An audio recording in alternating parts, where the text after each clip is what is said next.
I'm John Pallett. I work as an environmental consultant for the Southern African Institute for Environmental Assessment, SAIEA, and for a small environmental company called Resilient Environmental Solutions.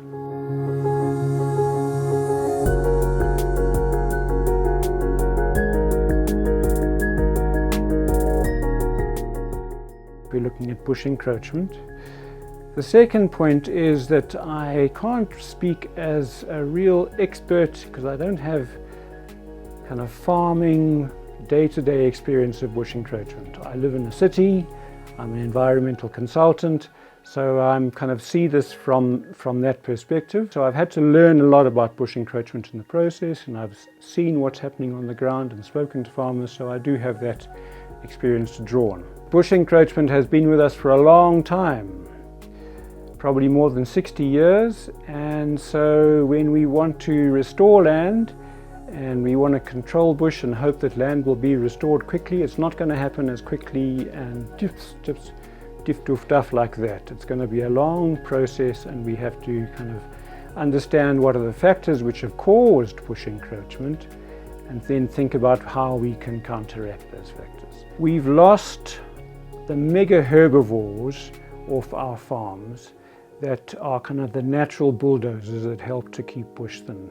The elephants, the rhinos, the giraffe, the buffalo, so on. Those animals have, I think, play an important role in keeping savannas open, and we don't have those on our closely fenced farms anymore. We've got a problem of overgrazing, and many farmers graze properly with allowing the veld to rest, but many farmers are also pushed to overgraze because they want to maximize, they need to maximize profits. That, I think, is a really strong predisposing factor to bush encroachment.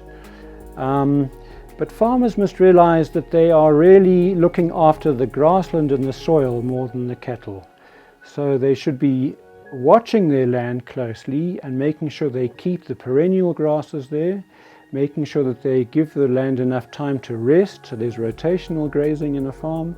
You can do that by switching off water points and keeping certain ones open, so you rotate the level of grazing you have on your land. You've got to maintain as much perennial grass as you can, because that gives the best fodder.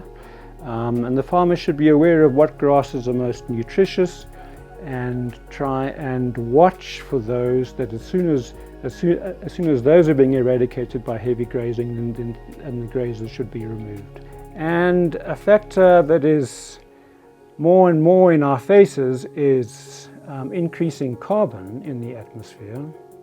So increasing CO2 levels cause plants to have a bushy growth rather than more so than before. Okay, so that's a natural predisposing factor which is causing bush to encroach. Kind of what we should aim for in your bush thinning is to leave the large trees, to try and leave a mosaic of some little bushy patches and lots of open patches.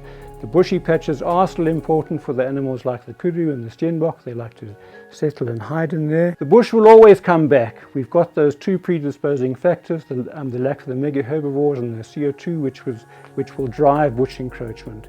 But the farmer can slow down the return of the bush to a level which is more or less acceptable.